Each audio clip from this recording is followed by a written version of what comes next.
course we want to see less women murdered. I mean, it breaks my heart. Why do you think domestic and family violence has barely featured in this campaign?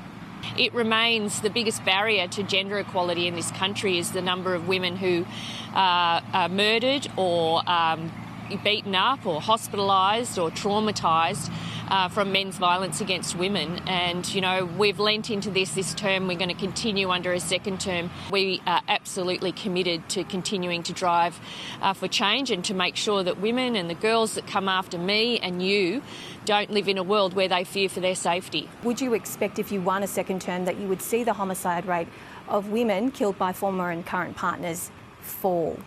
Well, that is the overall aim of the national plan, one, to see those rates fall, the homicide rates fall, but also that we end violence against women and children in a generation. That is what all governments around Australia have signed up to.